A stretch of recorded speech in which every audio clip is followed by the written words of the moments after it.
الحمد للہ رب العالمین والصلاة والسلام علی سید الانبیاء والمرسلین حبیب الہ العالمین ابی القاسم محمد اللہم صلی علی محمد وآل محمد وعلی آلہ الطیبین الطاہرین سیما بقیت اللہ فی الارضین. قال اللہ تعالی فی کتابہ الکریم بسم اللہ الرحمن الرحیم ونريد ان نمن علی الذین استضعفوا فی الارض ونجعلہم ائمہ ونجعلہم الوارثین. ایک بار پھر درود بھیجے گا محمد و آل محمد صلی علی محمد و آل محمد وعجل فرج. پروردگار عالم کا انتہائی احسان ہے، انتہائی شکر ہے. اس نے ہمیں اس دور میں کہ جو نفس پرستی کا زمانہ ہے، مادہ پرستی کا زمانہ ہے، دین کے نام پر، اپنے مذہب کے نام پر اہل بیت اطہار علیہ السلام کی محبت کے ساتھ اس فرش پر بیٹھنا نصیب کیا ہے. خدا کی دی ہوئی اس نعمت کا شکر بجا لانے کے لیے اور اس دعا کے ساتھ کہ انشاءاللہ ہماری تمام نسلوں کو اہل بیت کے بہترین چاہنے والوں میں قرار فرمائے، ہماری قبور کو اہل بیت کی زیارت سے منور فرمائے، میدان حشر میں ان کی شفاعت نصیب فرمائے، آخرت کے تمام مراحل میں ان کی ہمسائیگی نصیب فرمائے انشاءاللہ. وقت کے امام کے حضور ادائے احترام کے لیے درود بھیجیں محمد و آل محمد. علیکم السلام اللہم صلی علی محمد. السلام علیکم. الحمدللہ. ایک بار پھر درود بھیجے گا محمد و آل محمد. اللہم صلی علی محمد آل محمد وعجل فرجهم. پروردگار عالم نے دین مبین کے اندر، اللہ کے رسول نے اپنی روایات کے اندر انسانیت کے مستقبل کے حوالے سے جو وعدے کیے ہیں ان میں ایک قطعی ناقابل تردید وعدہ، ایک ایسا وعدہ جس میں نہ ہونے کی کوئی گنجائش ہی نہیں ہے، وہ یہ ہے کہ ایک زمانہ آئے گا جب اس دنیا کے اوپر اللہ کے دین کا پرچم لہرائے گا. مسلمانوں کے تمام فرقوں کے اتفاق کے ساتھ اس پہ سب کا اتفاق ہے کہ اس وقت میں اللہ کے نبی کی نسل سے ایک 12ویں امام تشریف لائیں گے. اللہم صلی علی محمد. روایات نے ان کا نامی گرامی بیان کیا ہے. وہ روایات اہل سنت، شیعہ، مختلف فرقے سب کے پاس موجود ہیں. سب قبول کرتے ہیں کہ ایسے آئیں گے، دنیا کو تبدیل کریں گے. اور یہ جو ٹاپک ہے اور یہ جو چیپٹر ہے اس کے لیے دلچسپی لوگوں کے اندر بے انتہا زیادہ ہے. ظاہر ہے ہر کوئی اپنے مستقبل کو اچھا دیکھنا چاہتا ہے، اور اس اعتبار سے جو اہل بیت کے چاہنے والے ہیں وہ بھی دیکھنا چاہتے ہیں کہ وہ دن کیسا ہوگا، جب امام تشریف لائیں گے تو کیا ہوگا، امام تشریف لائیں گے تو کن علاقوں سے گزریں گے، کن دشمنوں کا سامنا کریں گے، کس طرح سے ان کو فتح نصیب ہوگی. اور ان تمام چیزوں کو ہم لوگ ان روایات کے اندر موجود دیکھتے ہیں. اسی مناسبت سے کہ امام کی دنیا میں تشریف آوری کے ایام ہیں اور ہم سب کے ذہنوں کے اوپر یہ موضوع موجود ہے، چند مطالب آپ کی خدمت میں عرض ہوں گے. ایک مطلب دشمنوں کے حوالے سے اور ایک یا ایک سے زیادہ مطلب وقت کی مناسبت سے، وقت کی گنجائش کو دیکھتے ہوئے دوستوں کے حوالے سے. ایک بار پھر درود بھیجے گا محمد و آل محمد. اللہم صلی علی محمد آل محمد وعجل فرجهم. کچھ جملات دشمنوں کے حوالے سے. امام کی دشمنوں کے اندر جو سر فہرست دشمن قرار پاتا ہے وہ کس دشمن کو ہم تعبیر کر سکیں گے؟ امام کی تشریف آوری سے پہلے دشمن کون ہے، امام کی تشریف آوری کے بعد دشمن کون ہے، اور ان دشمنوں میں اگر مراتب بنانا چاہیں، اسٹیجز بنانا چاہیں تو سب سے اہم دشمن، سب سے سخت دشمن کون سا رہے گا، کیا اس کے اندر ترتیب دے سکتے ہیں؟ تو ہم اور آپ جانتے ہیں کہ جو روایات ہیں اس کے مطابق امام کی تشریف آوری سے پہلے دنیا کے اندر ایک فتنہ کھڑا ہوگا جس کو سفیانی کا فتنہ تعبیر کیا جاتا ہے. یہ جو سفیانی کا فتنہ ہے وہ روایات کے مطابق شام سے شروع ہوگا، عراق تک سرایت کرے گا، ہزاروں لوگوں کو مار دے گا، ہزاروں لوگ اس کے اندر مارے جائیں گے، اہل بیت کے چاہنے والے دسیوں ہزار لوگ اس کے اندر شہید ہو جائیں گے۔ یہ ہمارے پاس روایات کے اندر موجود ہے۔ اور روایات کے مطابق یہ جو سفیانی کا لشکر ہے یہ عراق میں کوفہ کو تباہ کرنے کے لیے کوفہ کی سمت بڑھ رہا ہوگا، اور جب ایران کے اندر موجود خراسانی اس صورتحال کو دیکھیں گے تو وہ ان کو ڈیفینڈ کرنے کے لیے وہ بھی کوفہ کی سمت جائیں گے، یہاں تک کہ ایک پوائنٹ پر آ کر سفیانی اور خراسانی کا لشکر ایک دوسرے کے آمنے سامنے آ جائے گا۔ تقریباً اسی زمانے میں امام کا ظہور ہوگا، تقریباً اسی زمانے میں کہیں امام کا ظہور ہوگا۔ امام مکہ سے تشریف لائیں گے، سب سے پہلے مدینہ کے اندر تشریف لائیں گے، اعلان نہیں کریں گے، وہاں مشکلات پیش آئیں گی، امام مکہ کی طرف چلے جائیں گے، ان کے ماننے والے شہید کیے جائیں گے مدینہ کے اندر، پھر وہ مکہ تشریف لا کر اپنا اعلان کریں گے، اعلان کرنے کے بعد پھر وہ آہستہ آہستہ مڈل ایسٹ کی طرف اسی کوفہ کی سمت بڑھنا شروع کر دیں گے۔ پھر ایک موقع آئے گا جب ایک طرف سفیانی کا لشکر ہوگا، ایک طرف خراسانی کا لشکر ہوگا۔ امام جب یہاں پہ تشریف لائیں گے تو خراسانی امام سے ملنے کے لیے ان کے خیمے میں جائیں گے، علائم کو دیکھنے کے بعد، نشانیوں کو دیکھنے کے بعد امام کے ہاتھ پر بیعت کر لیں گے اور اپنا ان کے حوالے کر دیں گے۔ یہ ہمارے پاس روایات کے اندر امام کی تشریف آوری کے موقع کے اوپر دنیا کا نقشہ ہے۔ اس کے بعد امام فتوحات حاصل کریں گے، سفیانی وہ پہلا دشمن ہوگا جو امام کے ہاتھوں تہس نہس ہوگا۔ اس کے بعد امام تشریف لے جائیں گے بیت المقدس کی طرف، بیت المقدس جا کر ایک خاص مصنوعی دین کے ماننے والوں کو شکست دیں گے جو پہلے وہاں نہیں تھے، 100-150 سال میں وہاں سارے جمع ہوئے ہیں۔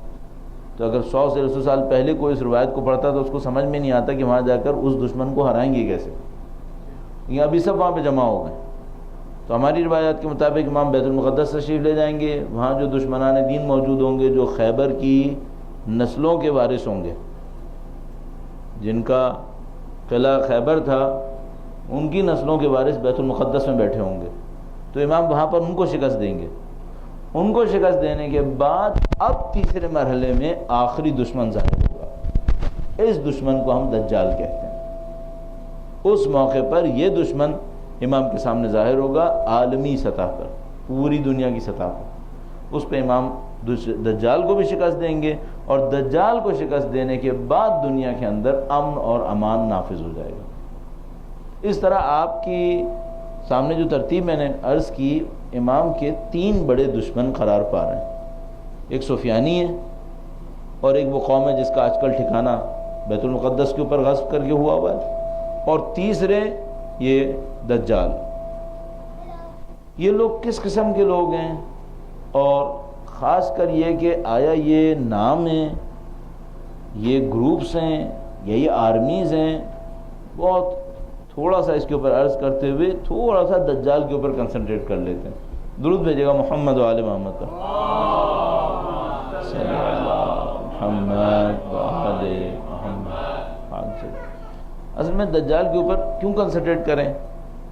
سفیانی یہاں نہیں آئے گا، سفیانی کا جو سینٹر ہے وہ شام ہے، اور شام سے وہ موو کر کے عراق تک آئے گا، یہ سفیانی ہے۔ وہ جو قوم ہے بیت المقدس کے اندر بیٹھی ہے اس کا بھی سینٹر بیت المقدس ہی ہوگا، لیکن دجال وہ یونیورسل اور گلوبل دشمن ہے جو ہر جگہ ہوگا۔ اچھا، یہ جو دجال ہے اس کا سامنا امام کے زمانے کے ہر شخص کو کرنا پڑے گا، دجال سے سب کو لڑنا پڑے گا۔ اب دجال کا جو ڈسکرپشن ہے وہ بڑا عجیب ہے۔ دجال کے بارے میں مجھے یاد ہے ہمارے بچپن میں بھی اخباروں کے اندر دجال کے بارے میں چھپتا تھا کہ دجال کیسا ہوگا، ایسا ہوگا۔ تو بچپن سے مجھے یاد ہے دجال کے بارے میں لکھا تھا کہ دجال بہت طاقتور ہوگا، اس کی پیشانی پر ایک آنکھ ہوگی، صرف ایک آنکھ ہوگی، یہ میوزک کی گھوڑے پہ سوار ہوگا، میوزک کی سواری پہ سوار ہوگا، جوانوں کو اٹریکٹ کر لے گا، جب چاہے گا کسی آباد علاقے کو، کلٹیویٹڈ کو بنجر کر دے گا، جب چاہے گا کسی بنجر علاقے کو، بالکل بیرن لینڈ کو کلٹیویٹڈ کر دے گا. کسی شہر کو جو آباد ہو برباد کرنا ہو، اور برباد کو آباد کرنا ہو، اس دجال کے لیے کوئی مشکل کام نہیں ہوگا. اس کا جادو بہت طاقتور ہوگا، اس کے جادو کے سامنے لوگ کھڑے نہیں ہو پائیں گے. تو کسی نے اللہ کے رسول سے کہا کہ اس طرح کی روایت موجود ہے کہ اے اللہ کے رسول، یہ دجال اس زمانے میں بنے گا کیسے؟ تو اللہ کے رسول نے گویا اس طرح سے ارشاد فرمایا کہ یہ جو دجال ہے یہ اس زمانے میں نہیں بنے گا، یہ دجال ہر زمانے میں ہوگا. اس زمانے کا دجال سب سے طاقتور ہوگا. اب یہاں تک آتے آتے، اور یہ دجال دنیا میں ہر جگہ ہوگا، اس کی سواری ہر جگہ جائے گی. اب یہاں تک آتے آتے ہمارے پاس ایک کوشچن رہ جاتا ہے، آیا دجال کوئی انسان ہے یا یہ دجال کیا مصیبت ہے؟ کس طرح سے ہم اس کو دیکھیں؟ تو ابھی میں سمرائز کرتا ہوں، اس کے اوپر کمنٹس کروں کہ وہ انسان ہے یا نہیں ہے. اس کے بجائے میں بالکل نیٹ رزلٹ کے طور پہ آپ کو دے دیتا ہوں جب تک سمجھ میں آتا ہے. درود بھیجیے گا محمد و آل محمد پر. صلی علی محمد آل محمد عجل فرج. دجال کے انسان ہونے کا چانس بہت کم ہے.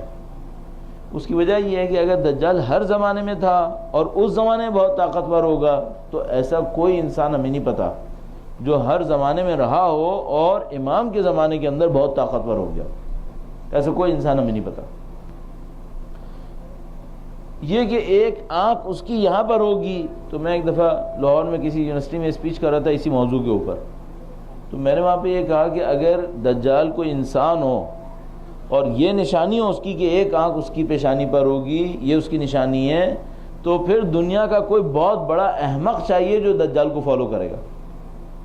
اس کی وجہ یہ ہے کہ کوئی آدمی چھپا ہوا ہو تو اس کو تو کوئی فالو کر لے گا، لیکن اتنی بڑی نشانی کی یہاں پر ایک آنکھ ہوگی، اس کے بعد بچا کیا ہے؟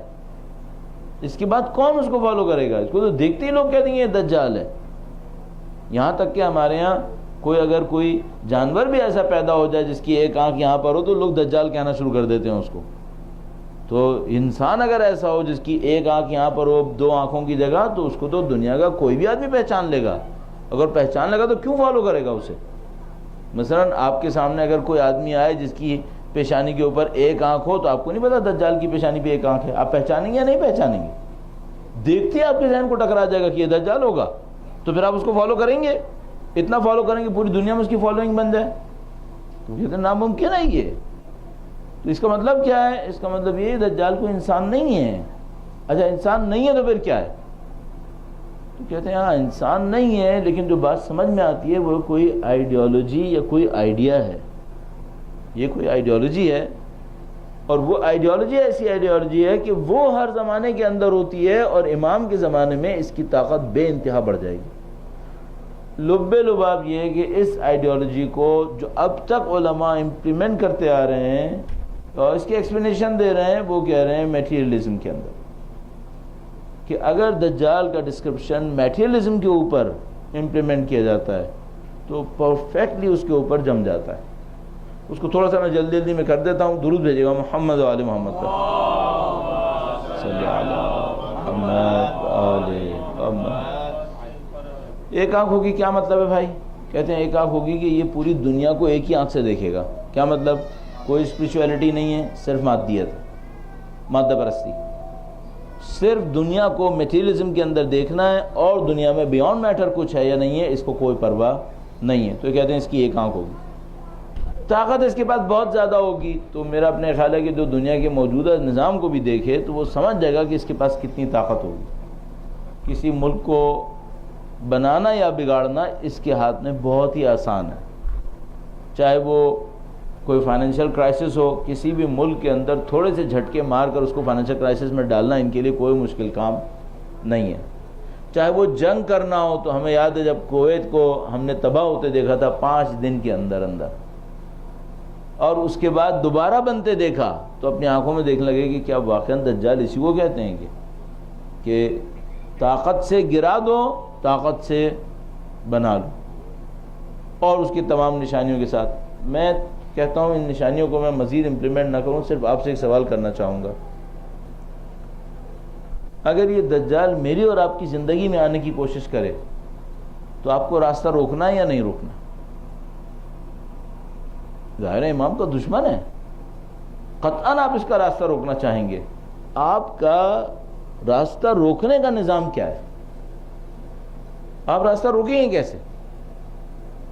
بس ہم فرض کر لیتے ہیں اگر اتنی ڈسکرپشن کو آپ نے مان لیا، السلام علیکم ورحمۃ اللہ، درود بھیجے گا محمد وآل محمد، آل محمد وعجل فرجهم، گستاخی۔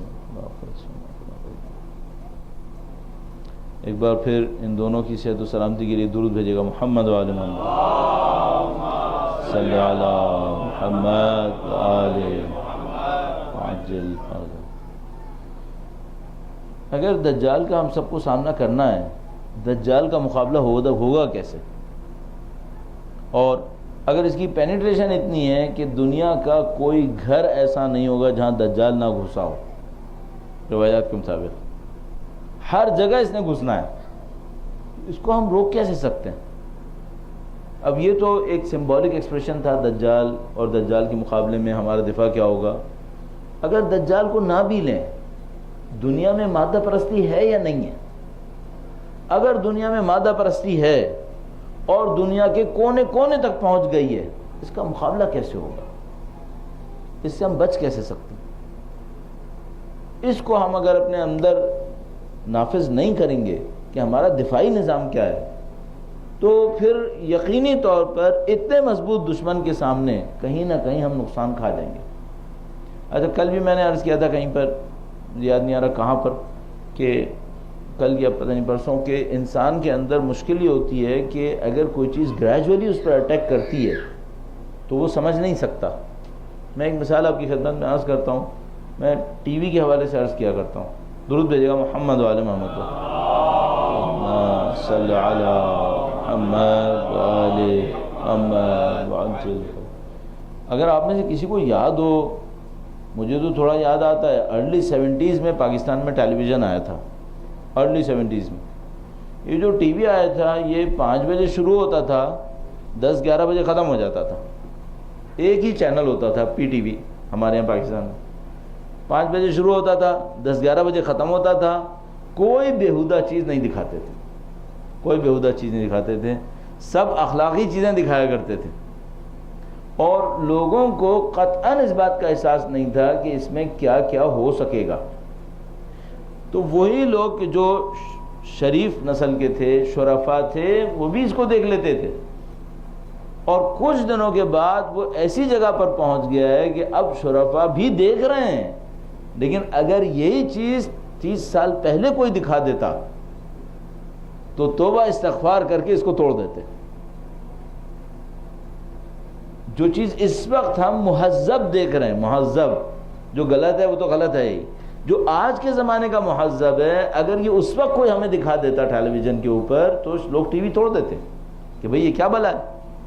لیکن ہم لوگوں کے ساتھ کیا ہوا ہے، ہمیں گریجولی یہاں لا کے کھڑا کیا گیا، حتیٰ اس ملک کے اندر، خود امریکہ کے اندر۔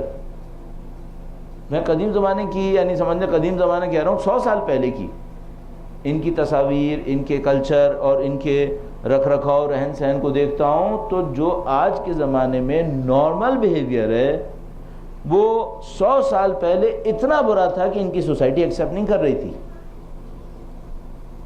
تو اگر 100 سال پہلے کسی خاتون کو پنشمنٹ ہوئی تھی کہ اس نے انڈیسنٹ بیہیویئر دکھایا ہے، اب اس کا جو انڈیسنٹ بیہیویئر تھا 1914 کے قریب، اس وقت کی وہ مومنہ لگے گی یہاں پر،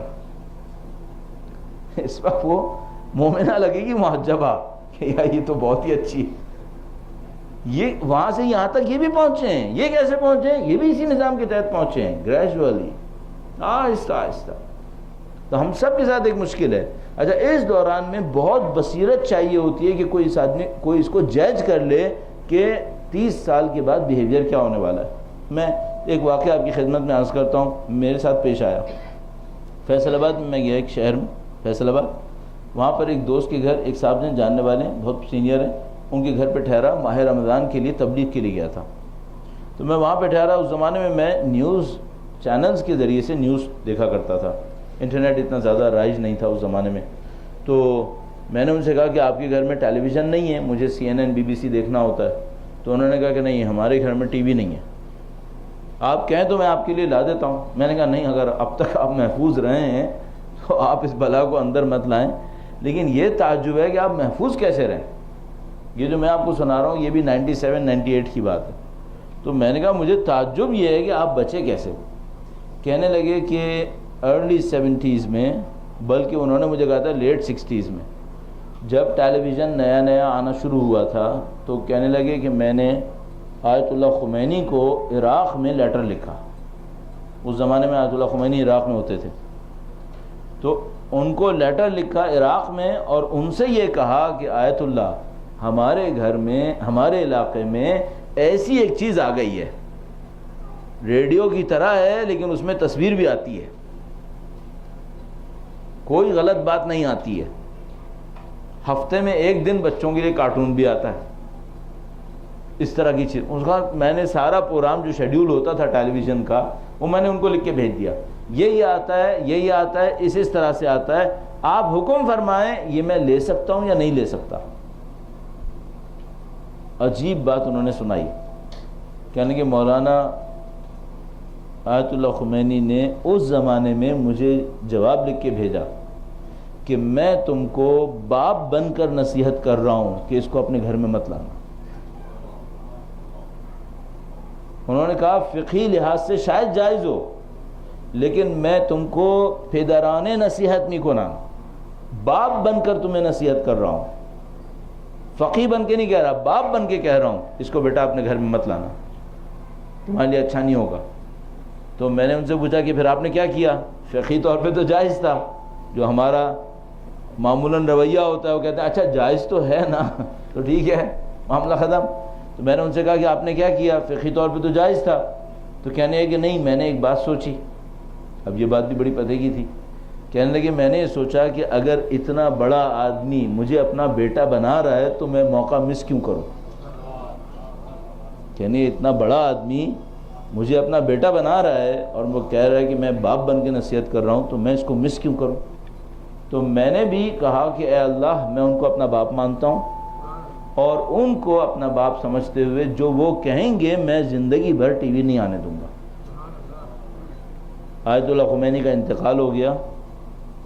انہوں نے بعد میں دوسرے مرجع کی تخلیق شروع کی، لیکن باپ سے کیا ہوا عہد وفا کیا، کہا نہیں یہ نہیں لاؤں گا. اور لیٹ 60s میں جو وعدہ کیا تھا میں 2007 8 9 کے قریب تک ان سے ملتا رہا ہوں، اس بندے خدا نے نبھایا ہوا تھا. اس مرجع تخلیق کی بصیرت کے احترام میں ان کی روح کی بلندی کے لیے درود بھیجیں. محمد و آل محمد صلی علی محمد و آل محمد وعجل فرج. پینیٹریشن اس طرح سے ہوتی ہے. کوئی آدمی پہلے دن دجال کو ایکسیپٹ نہیں کرتا ہے، لیکن دجال آتا ہے آہستہ آہستہ میرے اور آپ کی ایموشن سے کھیلتا ہے. ایک اور جملہ اس سلسلے میں، ایک اور مثال آپ کی خدمت میں عرض کرتا چلوں جس سے ہم لوگوں کو تھوڑا سا اور تکلیف ہوتی ہے وہ بھی بیان ہو جائے گی. قدیم زمانے میں، بلکہ یوں شروع کر لیجئے کہ آج کل کے زمانے میں اگر کسی سے کہو کہ پردہ کر لیں تو آسان ہوتا ہے یا مشکل ہوتا ہے؟ بہت مشکل ہوتا ہے. یعنی اتنی آسانی سے نہیں کرتے ہیں. اور جو ہماری بہنیں پردہ کر رہی ہیں اللہ جانتا ہے وہ ان کو کتنی جزا ملے گی. تو کل میں نے وہاں پر عرض کیا تھا کہ اگر آپ ایک ڈیزرٹ کے اندر ہیں اور ایک ہی درخت کھڑا ہوا نظر آ رہا ہے تو یہ درخت بہت دور سے نظر آتا ہے. تو مجھے یاد ہے ایک دفعہ میں افریقہ گیا ہوا تھا، یوگینڈا، اور یوگینڈا میں کمپالا میں ایک اسٹریٹ پہ سے گزر رہا تھا اور اس اسٹریٹ کے اوپر اب آپ سمجھ لیں کیا عالم مچا ہوا ہوگا. تو مجھے ایک ہماری مومنہ بہن نظر آئی مکمل حجاب کے اندر، مکمل حجاب. اور میں نے اس کو دیکھا نا تو میں یہ سوچ رہا تھا کہ یہ مجھ جیسے سے کہیں زیادہ بڑی مبلغ اسلام ہے. اس کی تبلیغ اسلام بہت مضبوط ہے. میں تو بولوں گا تبلیغ کروں گا، یہ کچھ نہیں بول رہی، صرف چل رہی ہے اور تبلیغ کر رہی ہے. یہ مبلغہ ہے. تو یہ پردہ آج کل بڑا مسئلہ بنا ہوا ہے اور بہت سارے خاندان اس مشکل کے اندر مبتلا ہوئے ہیں. اب ذرا تصور کیجئے یہ خاندان جو آج کل اس مشکل میں مبتلا ہوئے ہوئے ہیں، 70 سال پہلے ان کے ہاں کیا ہوتا تھا؟ 70 سال پہلے کیا ہوتا تھا؟ جو ہمارے دوست صاحب انڈیا کے بیٹھے ہوئے ہیں وہ بھی شاید تائید فرمائیں گے. 70 سال پہلے یہ ہوتا تھا کہ گھر کے صحن میں ایک لکڑی کا باکس لا کے رکھ دیا جاتا تھا جس کو ڈولی کہتے تھے. اس کو 2 مزدور اٹھا کے لاتے تھے حسب مراتب. کوئی عمرا کا ہوتا تھا تو بھاری ہوتا تھا، اس کو 4 اٹھاتے تھے، اور اگر کوئی غریب غربا کا ہوتا تھا تو ہلکا سا ہوتا تھا تو اس کو 2 اٹھاتے تھے. وہ لا کے وہاں رکھ دیا کرتے تھے صحن میں. اس کے بعد یہ مزدور لوگ چلے جاتے تھے، کورڈ ایریا میں رکھ دیا کرتے تھے، وہ چلے جاتے تھے. اس کے بعد جن خاتون نے جانا ہوتا تھا وہ اس میں آ کے بیٹھ جاتی ہیں. پردے گرا دیے جاتے تھے تاکہ مزدوروں کو پتہ نہ چلے کہ کون بیٹھ گیا. اس کے بعد ان مزدوروں کو بتا دیا جاتا تھا بھائی اس گھر میں جا کر اس میں کہتا ہوں کنسائنمنٹ کو ڈیلیور کر دینا. کوئی بات کرنے کی گنجائش نہیں ہے، کوئی اس نے کچھ نہیں کہنا ہے مجھے کہاں جانا ہے کیسے جانا ہے. ان کو بتایا جاتا ہے اس پیکٹ کو اٹھاؤ یہاں سے وہاں پر ڈیلیور کر دو. وہ وہاں پر ڈیلیور کر دیا کرتے تھے. اگر ایسا ہوتا تھا نا کہ ایک خاتون کو بار بار صبح جانا ہے، مثال کے طور پر صبح 10 بجے ایک خاتون گئی ہیں، کل بھی 10 بجے وہی جائیں گی، پرسوں بھی انہی کو جانا ہے، تو پھر ایک اور کام کرتے تھے. جب خاتون بیٹھتی تھیں تو ان کے ساتھ مختلف وزن کے پتھر چینج کرتے رہتے تھے تاکہ اٹھانے والوں کو ویٹ سے بھی پتہ نہ چلے کہ ایک ہی خاتون بار بار جا رہی ہیں. یہ 70 سال پہلے پردے کے نام پر ہوتا تھا. جن خاندانوں میں یہ ہوتا تھا اب وہاں پہ کیا صورتحال ہے؟ اب کچھ اور ہو گیا، اور یہ سب اسی زمانے میں تبدیل ہوا ہے.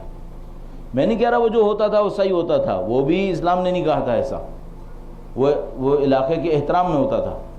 لیکن اب جو کچھ ہو رہا ہے اس کا نہیں معلوم یہ کیا ہو رہا ہے اور کس طرف جا رہا ہے اور یہ ہو کیا رہا ہے. یہ سب گریجول چینج آتا ہے. تو اب باتوں کو سمیٹتا ہوں، ہم لوگ اس سے بچ کیسے سکتے ہیں؟ ہم لوگ کیا کریں، جہاں پر کانفلکٹ ہوتا ہے وہاں دیکھیں کہ ہم کس کا ساتھ دے رہے ہیں. ہم لوگ کو اپنے کانفلکٹس کو دیکھنا ہوگا، اپنی ویلیوز کو چیک کرنا پڑے گا. یعنی مثال کے طور پر آپ کی ویلیوز کے اندر جو رسپیکٹ ہے وہ کس چیز کے لیے ہے؟ تو جس چیز کو آپ رسپیکٹ دیں گے وہ آپ کی ویلیو ہے، اور اس ویلیو سے آپ کو پتہ چل جائے گا کہ ہم لوگ کس چیز کے اوپر چل رہے ہیں، اسلام پہ چل رہے ہیں یا کسی اور دین کے اوپر چل رہے ہیں. اس طریقے سے ہم اپنے آپ کو جج کر سکیں گے. اور یہ میں اچھی طرح سمجھ پا رہا ہوں کہ یہ کام آپ کو ہر روز کرنا پڑے گا اپنے اندر، کیونکہ اگر آپ نے یہ کام ہر روز نہیں کیا تو آہستہ آہستہ یہ چینج ہوتا چلا جائے گا اور معاملہ آپ کے ہاتھ سے نکل جائے گا. اس کی چھوٹی سی ایک مثال عرض کروں گا. درود بھیجے گا محمد و آل محمد صلی اللہ محمد و آل محمد وعجل فرجهم. اسلام نے جو ویلیوز کا سسٹم دیا ہے ان ویلیوز کے سسٹم کی جو مین نوٹس ہیں وہ تقویٰ کے اوپر ہیں. تقویٰ کو سب سے زیادہ امپورٹنس حاصل ہے. کوئی بھی سوسائٹی اسلامک سوسائٹی ہے، مین ویلیو جس کو ملنی ہے وہ تقویٰ کو ملنی ہے. اگر اس پہ کمپرومائز ہو رہا ہے، اس سے زیادہ کسی اور چیز کو رسپیکٹ مل رہی ہے، آپ سمجھ جائے گا یہ سوسائٹی سلپ کر گئی ہے، یہ اپنی جگہ سے ہل گئی. میں تیزی سے اگر عرض کروں تو 3 ویلیوز کو اسلام پروموٹ کرتا ہے اور اس کے مقابلے میں کچھ کا وہ انکار کرتا ہے. جن 3 کو ویلیوز کو سپورٹ کر رہا ہوتا ہے وہ علم ہے، تقویٰ ہے اور اللہ کی راہ میں جد و جہد ہے جس کو ہم لوگ جہاد تعبیر کرتے ہیں. اور جس 3 کا وہ انکار کر رہا ہوتا ہے کہ ان کو آپ کبھی بھی اہمیت مت دینا، ایسی اہمیت کہ جس کے بعد آپ مشکل میں پھنس جائیں، وہ ہے دولت، طاقت اور شہرت. وہ یہ کہہ رہا ہوتا ہے آپ رسپیکٹ کرو علم کی.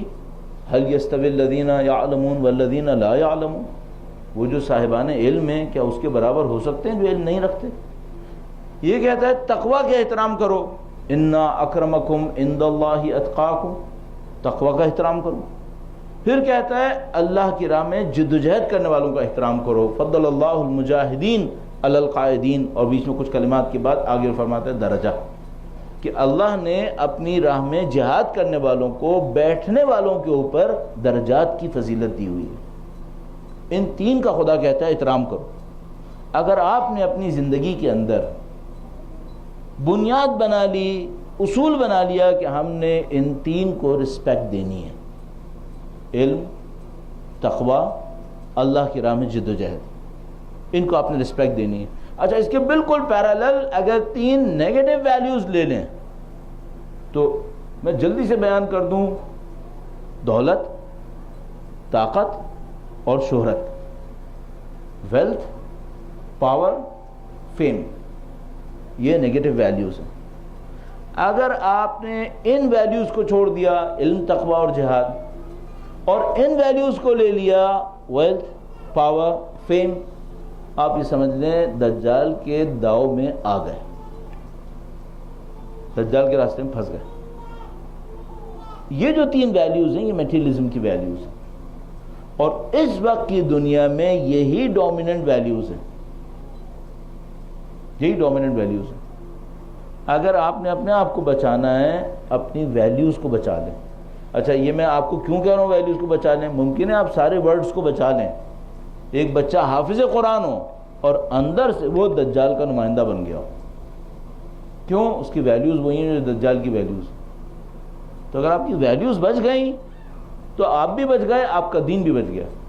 اور خدا نہ کرے نعوذ باللہ اگر یہ ویلیوز کمپرومائز ہو گئی ہیں تو بھی سمجھ لیجیے کچھ نہیں بچا ہے، صرف لفظ رہ گیا ہے، عمارت گرنے کی دیر ہے۔ بدقسمتی سے ہم میں سے اکثر لوگوں کے ساتھ یہ مشکل آ گئی ہے۔ میں اپنے طور پہ اپنی مثال دیتا ہوں آپ کو، مجھے انصاف سے بتائیے گا، لوگ متقی عالم کا احترام کرتے ہیں یا مشہور عالم کا؟ متقی عالم کا احترام کرتے ہیں یا مشہور عالم کا؟ مشہور عالم کا۔ متقی ذاکر کا احترام کرتے ہیں یا مشہور ذاکر کا؟ مشہور ذاکر کا۔ ایک شخص عالم ہو، متقی ہو، اس کا احترام کریں گے یا دولتور ہو اور مشہور ہو؟ تو دین کے اندر بھی دجال گھس گیا ہے، دین کے اندر بھی دجال گھس گیا ہے۔ اب کام آسان نہیں ہوگا۔ اچھا، اب مسئلہ ایک اور ہوتا ہے، بھائی آپ چاہتے ہیں آپ ان ویلیوز کے اوپر محنت کریں جو اسلام نے دی ہیں، تو آپ کو مصیبت کیا آتی ہے؟ مصیبت یہ آتی ہے پوری دنیا سے لڑنا پڑتا ہے۔ دنیا کچھ اور کر رہی ہوتی ہے، آپ کچھ اور کر رہے ہوتے ہیں، اور اگر آپ کے پاس وہ نہیں ہے جو دنیا کے پاس ہے تو کیا مصیبت آئے گی؟ آپ کو رسپیکٹ نہیں ملے گی۔ اور انسان سب کچھ کھونے کو تیار ہوتا ہے، رسپیکٹ کھونے کو تیار نہیں ہوتا۔ رسپیکٹ کی خاطر وہ سب کچھ کر لیتا ہے۔ تو شیطان بھی کیا کرتا ہے؟ شیطان کے پاس ایک مہارت ہے، اور یہ مہارت بعض انسانوں کے اندر بھی بہت زبردست ہوتی ہے۔ بعض انسانوں کے اندر ایک مہارت ہوتی ہے، وہ آپ کے ساتھ جیسے ہی ملیں گے نا وہ آپ کی ویکنس سمجھ جائیں گے، آپ کی ویکنس کیا ہے۔ بعض انسانوں کے اندر ہوتا ہے، مثلا ایک انسان کوئی ملے گا کسی سے، سمجھ جائے گا پیسہ اس کی ویکنس ہے، تو اس کو پیسے کا خواب دکھائے گا۔ کسی سے ملے گا، مثال کے طور پر ہمارے جیسے کسی پڑھنے والے سے ملے گا تو سمجھ جائے گا شہرت اس کی ویکنس ہے، اس کو شہرت کا خواب دکھائے گا۔ اور کسی سے ملے گا تو اس کے اندر دیکھے گا طاقت اس کی ویکنس ہے، تو اسے طاقت کا خواب دکھائے گا، دام میں پھنسا لے گا۔ یہ شیطان کے پاس اس کام کی مہارت ہے، وہ دنیا کا استاد ہے اس معاملے کے اندر، کہ وہ ہر انسان کو دیکھ کر اس کی ویکنس کو پکڑ لیتا ہے اور دھوکہ اسی جگہ سے دیتا ہے جہاں اس کی ویکنس ہے۔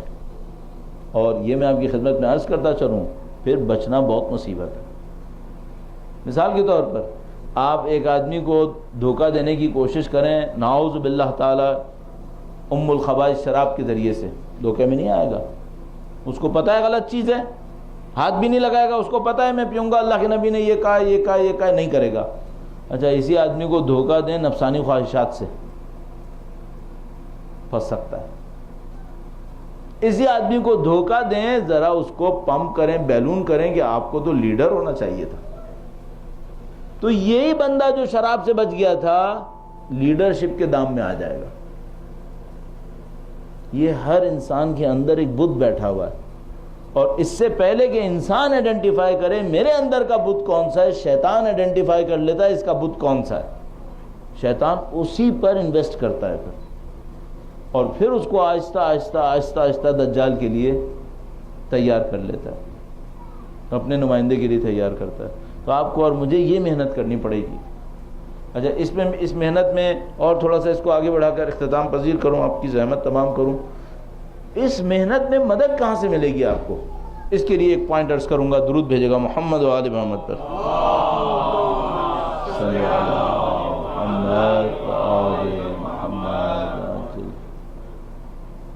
اسپریچویلٹی میں ایک پازیٹیو چیز ہے، ایک نیگیٹو ہے۔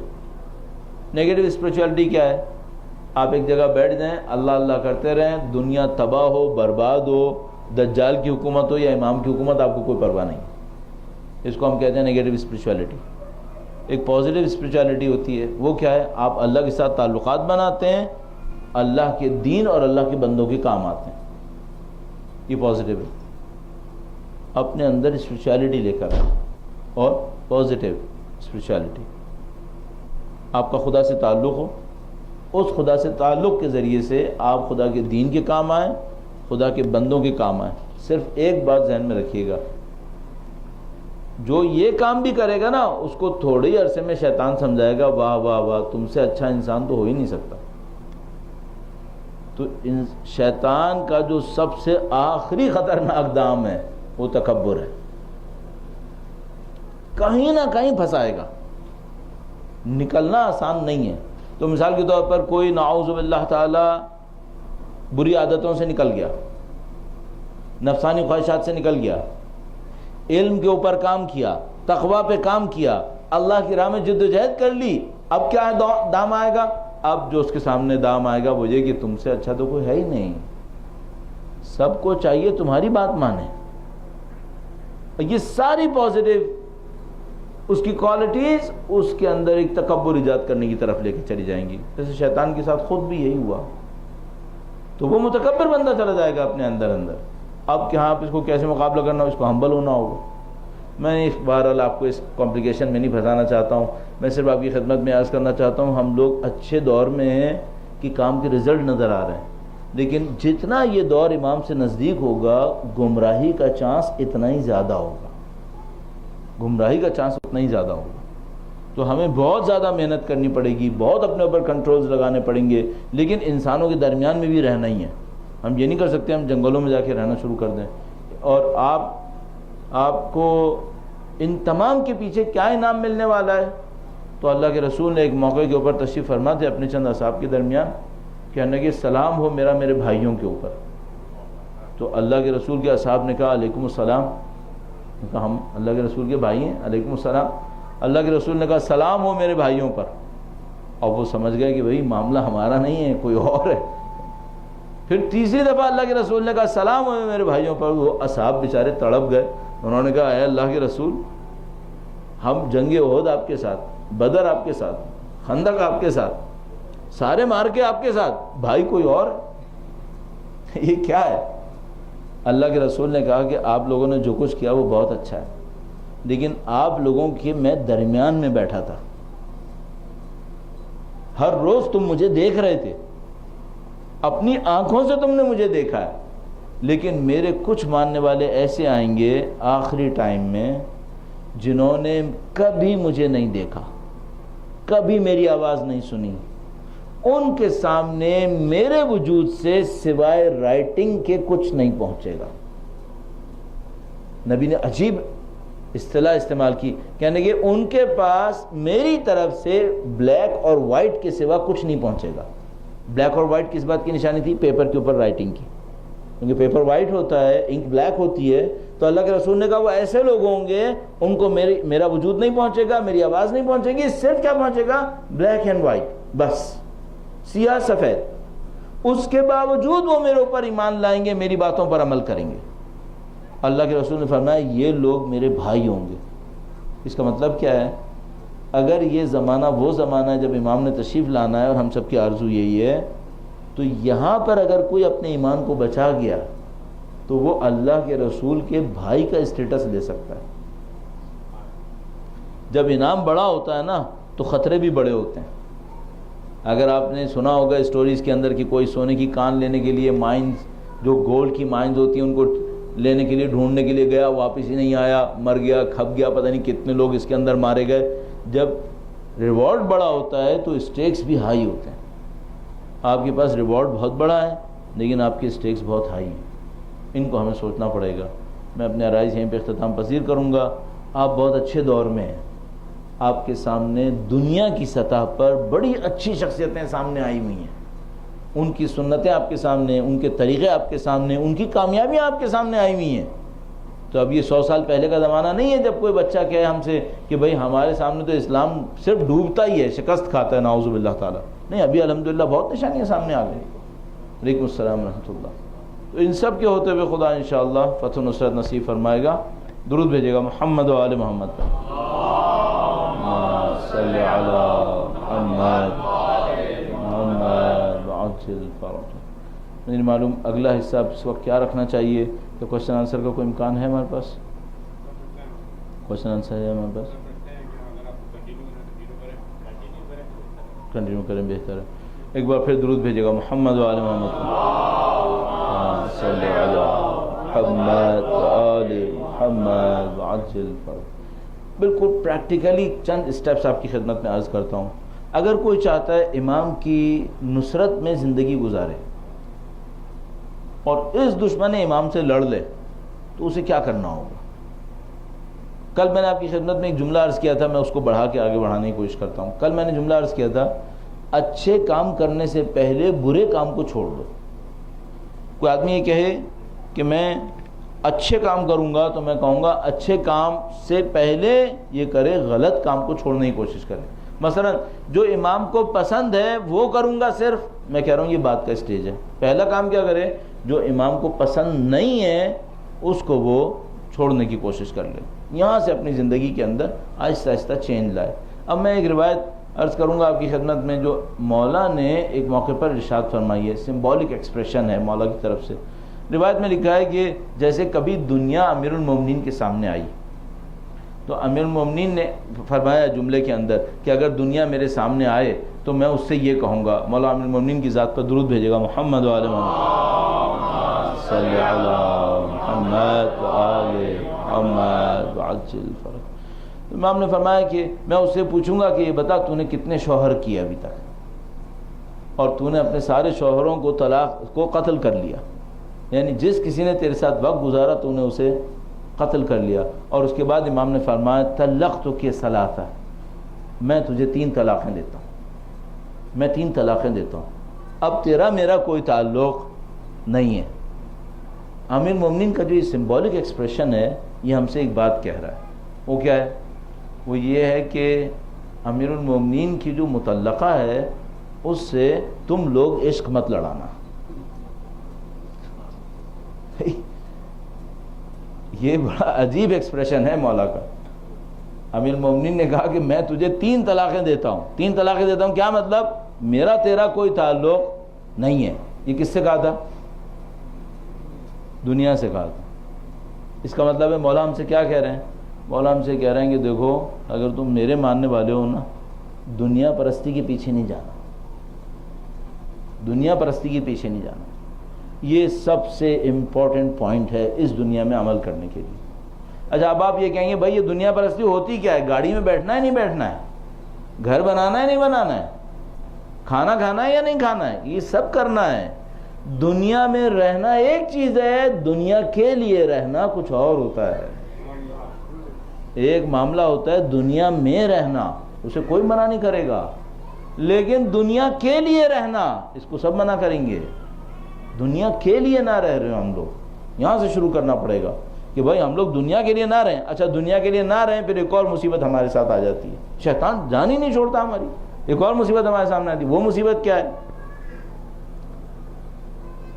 ہم لوگ دنیا کو چھوڑنے کے نام پر اپنی ذمہ داریوں کو ہی ترک کر دیتے ہیں، یہ ہماری ایک اور مصیبت ہے۔ یعنی میں نے یہ سوچا کہ میں دنیا کے لیے نہیں بھاگوں گا، ٹھیک ہے دنیا کے لیے نہیں بھاگوں گا، اب اس کے بعد میں خود کیا کروں گا؟ میں سوچتا ہوں میں کچھ نہیں کروں گا، معاملہ ختم ہو گیا، میں دنیا کے پیچھے بھاگنا ہی نہیں ہے۔ دنیا کے پیچھے بھاگنا ہی نہیں ہے تو بھائی میں نے دنیا میں رہنا ہے یا نہیں رہنا ہے؟ تو سوچتا ہے میں نے کچھ نہیں کرنا۔ یہ بھی غلط ہے، بالکل غلط ہے۔ اب اس کے درمیان میں ایک جگہ موجود ہے، وہ کیا ہے؟ آپ ایسی زندگی گزاریں جس پہ دنیا کے دوسرے لوگ دیکھ کر آپ کو فخر کر سکیں، متقین دیکھ کر فخر کر سکیں۔ ایک ایسی زندگی گزاریں جس کو دیکھے متقی اہل تقوی دیکھے تو فخر کرے. وہ کیسے فخر کرے؟ کہ دیکھو اس کی دنیا بھی دیکھ لو اور اس کی آخرت بھی دیکھ لو. دنیا دیکھے کیا دیکھے؟ باعزت انسان ہے، باعزت انسان ہے. آخرت دیکھے کیا دیکھے؟ متقی انسان ہے. کمال یہاں پر ہے. عزیزان محترم، میں آپ کی خدمت میں ایک بات عرض کروں گا. اس وقت دنیا کے سامنے کسی بھی آئیڈیالوجی کو ثابت کرنے کا بہترین راستہ آرگومنٹس نہیں ہے، پروڈکٹیوٹی ہے. آپ ثابت کر دیں اس کام کی پروڈکٹیوٹی ہے، یہ کام فائدہ دیتا ہے، دنیا میں خود بخود چلے گا. اگر آپ نے یہ ثابت کر دیا نا کہ اسلام کے اندر پروڈکٹیوٹی ہے، اسلام چلے گا. اور اگر آپ اور میں یہ ثابت نہیں کر سکے کہ اس دین کے اندر پروڈکٹیوٹی ہے، اس دین کے اندر ایفیشنسی ہے، یہ معاملہ کبھی بھی نہیں چلا پائیں گے ہم لوگ. اس کی پروڈکٹیوٹی کو ثابت کریں. پروڈکٹیوٹی کیسے ثابت ہوگی؟ اچھے بندے بنائیں جو تمام پہلوؤں کے اندر اچھے ثابت ہونا شروع کریں. اچھے بندے کسے کہیں گے؟ مثال کے طور پر باپ ہونے کے ناطے بھی اچھا ہے، بھائی ہونے کے ناطے بھی اچھا ہے، ذمہ دار معاشرے کا ہونے کے ناطے بھی اچھا ہے، دیندار ہونے کے ناطے بھی اچھا ہے. تمام پہلوؤں کے اندر اچھائی جب تک میرے اور آپ کے اندر نہیں آئے گی، ہم اس کو لے کے نہیں جا پائیں گے. یہ ہم سب کی مشکل ہے. تو یہ وہ اسلام کا نظام ہوگا جو مجھے اور آپ کو مدد دے سکے گا. تو آپ کے اندر پروڈکٹیوٹی ہو، آپ کے اندر سوسائٹی کے لیے ایک افیکٹو لائف ہو، آپ سوسائٹی کے لیے بھی یوزفل ہو، اپنی زندگی کے لیے بھی اچھے انسان ثابت ہوں. تب کہیں جا کر میں اور آپ اسلام کی حقیقتوں کو اس دنیا کے اندر ثابت کر سکیں گے. درود بھیجے گا محمد و آل محمد پر. صلی اللہ محمد آل محمد عجل فرج. میں تھوڑا سا اسکیٹرڈ بولنے کے بعد میں تھوڑا سا اس کو پوائنٹ وائز جمع کرنے کی کوشش کرتا ہوں، تاکہ ایسا نہ ہو کہ میں 40-50 منٹ آپ کا وقت لے لوں اور جو کنوے کرنا چاہتا ہوں وہ کنوے نہ کر سکوں. ایک ایک پوائنٹ 3-4 پوائنٹ کے اندر سمرائز کرنے کی کوشش کرتا ہوں.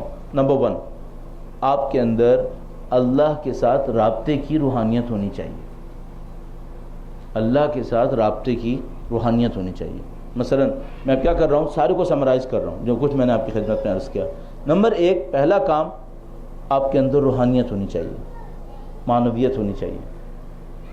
کیا کریں اس کے لیے؟ دن میں کچھ ایک وقت نکالیں جب آپ خدا سے کلام کر لیں، خدا سے جیسے ڈائیلاگ کر لیں اپنی عبادتوں کے ساتھ ساتھ. نمبر 1، آپ کے اندر معنویت ہونی چاہیے. نمبر 2، آپ کے اندر دنیا کے اعتبار سے پروڈکٹیوٹی ہونی چاہیے. دیکھیے آپ کے پاس 24 گھنٹے ہیں، ضائع تو نہیں ہو رہے. دیکھیے آپ فلاں اسکل لے سکتے ہیں، آپ ضائع تو نہیں کر رہے. دیکھیے آپ چاہیں تو آپ اپنی لائف کی پروڈکٹیوٹی کو بڑھا سکتے ہیں، کم تو نہیں ہے، ضائع تو نہیں ہو رہی ہے، اس کو بڑھائیں. نمبر 1، اسپریچویلٹی، روحانیت آپ کے اندر ہونی چاہیے. نمبر 2، پروڈکٹیوٹی ہونی چاہیے آپ کے اندر. آپ کا ٹائم ضائع نہیں ہونا چاہیے، آپ کو اپنی تمام تر صلاحیتوں کو استعمال کر لینا چاہیے. 2 باتیں. نمبر 3، آپ کے اندر اویئرنیس ہونی چاہیے. اگر آپ سوسائٹی سے اویئر نہیں ہیں اور سوسائٹی آپ کے برابر سے گزر رہی ہے تو اللہ کے رسول نے اسے پسند نہیں کیا ہے. آپ کو اویئر ہونا چاہیے. اچھا، یہ جو اویئرنیس ہوتی ہے اس میں کیا کرنا ہوتا ہے؟ میں معمولاً مذاق میں کہتا ہوں، ہم لوگ جو پاکستان سے باہر بیٹھے ہوتے ہیں دوست احباب، وہ اویئرنیس کے لیے کرتے ہیں سب کو ایک SMS بھیج دیتے ہیں آج 5 بندے اور مارے گئے. یہ اویئرنیس نہیں ہے، یہ تو ٹینشن پھیلانا ہے. خود بھی ٹینشن لینا ہے اور ٹینشن پھیلانا ہے. اس کو اویئرنیس نہیں کہتا ہوں میں. اویئرنیس کیا ہوتی ہے؟ آپ کو یہ پتا ہو سوسائٹی کے ڈائنامکس کیا ہیں، اس کے ان اور آؤٹس کیا ہیں. یہ سوسائٹی جو نیچے گرتی ہے وہ کیسے گرتی ہے، جو ڈیولپ ہوتی ہے وہ کیسے ڈیولپ ہوتی ہے. یہ اویئرنیس آپ کے پاس ہو. اور آخری چیز، آپ کے پاس ایک پریکٹیکل پلان ہونا چاہیے، ایک عملی منصوبہ. آپ نے کرنا کیا ہے. تو 4 چیزوں کو میں اپنے طور پہ سمجھتا ہوں یہ ہمارے اندر ہونی چاہیے. 1، ہمارے اندر اسپریچویلٹی ہونی چاہیے. 2، ہمارے اندر پروڈکٹیوٹی اور ایفیشنسی ہونی چاہیے. 3، ہمارے اندر اویئرنیس ہونی چاہیے. اور 4، ایک پریکٹیکل پلان ہونا چاہیے، عملی منصوبہ ہونا چاہیے. اگر ہم یہ چاروں جمع کرنے میں کامیاب ہو گئے، ہم امام کی نصرت میں آگے ہیں. اور اگر اس میں سے کوئی ایک چیز آپ نکال دیں گے، وہیں سے ہم شیطان کے حملے کے لیے تیار ہو جائیں. روحانیت نہیں ہوئی تو ہم دنیا کے سب سے دولت مند انسان بن جائیں گے جس کو اپنی دولت کے سوا کچھ نہیں چاہیے ہوگا. پروڈکٹیوٹی نہیں ہوئی تو ہم وہ دیندار بنیں گے جس کو دیکھ کر دیندار لوگ بھاگ جائیں گے. اگر پروڈکٹیوٹی نہیں ہوئی تو ہمیں لوگ دیکھیں گے اور دیکھ کے بھاگ جائیں گے, کہیں گے ایسا دین ہمیں نہیں چاہیے. تو نمبر 3, آپ کے پاس اویئرنیس نہیں ہوئی تو دوسرے لوگ آپ کو بیوقوف بنائیں گے. دوسرے لوگ آپ کو بیوقوف بنائیں گے, آپ کے ریسورسز سے کھیلیں گے اور سوسائٹی میں کوئی موومنٹ نہیں آئے گی. نمبر 4, پریکٹیکل پلان نہیں ہوا تو آپ سب ریسورسز کے ڈھیر کے اوپر بیٹھے رہیں گے اور اس بات کا انتظار کرتے رہیں گے کہ کبھی کوئی موقع ملے گا تو میں کروں گا, اور موت سے پہلے وہ موقع نہیں آئے گا. یہ چاروں چیزیں اپنے اندر جمع کر لیجئے. اور میں آپ کو آخری دفعہ پھر گارنٹی سے کہہ رہا ہوں, ہم لوگ بہت اچھے ٹائم میں بیٹھے, بہت اچھا زمانہ ہے. اس میں آپ امپلیمنٹ کر لیں, جیت آپ کی ہے, فتح آپ کی ہے. میں اس سے زیادہ آپ کا وقت نہیں لوں گا. And specially I am apologizing, asking your I took your time, both of you, and I don't know how I should say, but sorry for this because I was already there. I just started speaking, and it will be wonderful if they could come and they say some words if the time allows you. So inshallah خدا ہم سب کو امام کے راستے پر چلنے کی توفیق نصیب فرمائے, ان کی نورانیت سے ہمارے دلوں کو منور فرمائے, اور انشاءاللہ امام کے ظہور کا دن دیکھنا نصیب فرمائے انشاءاللہ. خدا متعال کے حضور اپنی عبادات کی قبولی کے لیے وقت کے امام کے ظہور کی تعجیل کی دعا کے لیے درود بھیجے گا. محمد و آل محمد.